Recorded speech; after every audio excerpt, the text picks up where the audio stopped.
Little known fun fact about me, I wear fake glasses to make myself feel smarter. So this week, put on your smart glasses because we're digging into the book of Leviticus, friends. Okay, enthusiasm.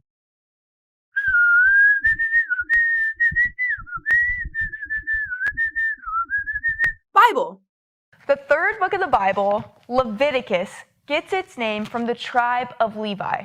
Remember the 12 sons of Jacob, the 12 tribes of Israel? Well, the tribe of Levi, they were the Levites, and they became the priests of Israel. God chose them to be the tribe that would carry on the lineage of priests. All right, let's backtrack a little bit so we can understand the context where we get the book of Leviticus.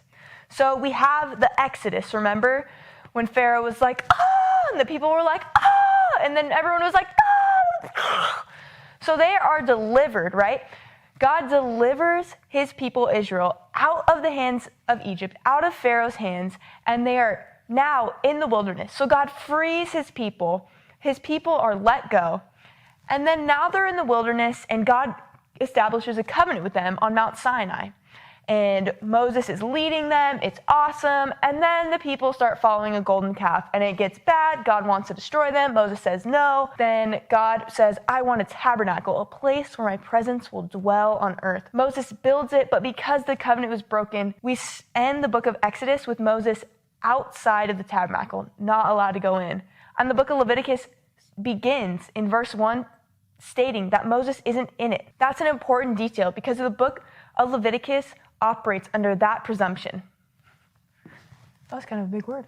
Okay, remember, God is committed to creation. I'll say it again. God is committed to creation. We see this throughout the whole grand narrative of the book of the Bible. The book of Leviticus is an example of God's remaining committed to his covenant people. He's remaining faithful to the people of Israel. Though the people of Israel break their covenant time and time again, God remains committed. The book of Leviticus is an example of God committing to his people as God provides a way for them to draw near to him, to enter into his presence through providing laws. These laws are provided so that they can follow them and be equipped to enter into the presence of a holy God. God is holy. But what does that mean? So holy means set apart, unique, kind of other.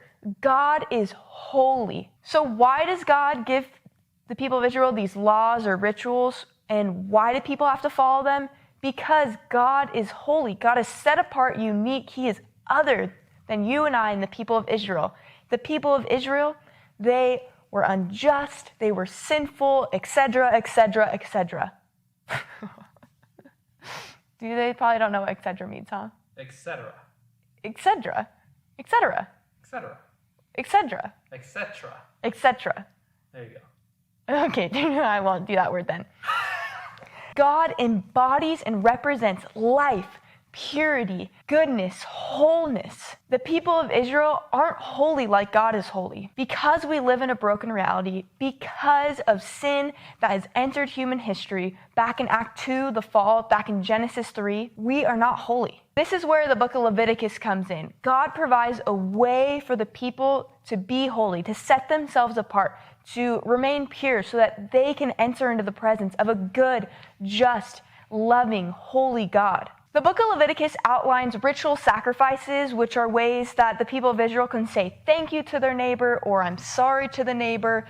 And it outlines things like, the book of Leviticus, it shows priests and God ordaining them, choosing Aaron's sons, the Levites, to be the priests, to be that leadership in the tribes of Israel. It shows the qualifications, what it means to be a priest. It outlines details of that. The book of Leviticus is outlining a way for the people of Israel to set themselves apart from the rest of the ancient Near East, to be God's chosen holy people, so that they may enter into the presence of a holy God. As they themselves become holy through God's commandments, they can then enter into the presence of a holy God.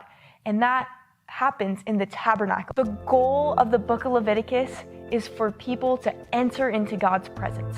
This book ends calling the people to covenant faithfulness. These laws are a way that they are upholding a covenant that God established on Mount Sinai When the people follow these laws, these commands that God gave to Moses, they're holding up their end of the covenant. But God knows when he gives them these rules that the people of Israel are going to continue to mess up their end of the covenant. But God remains faithful to his covenant people. God remains faithful to the people of Israel. God remains faithful to creation as he seeks to enact God's rescue plan.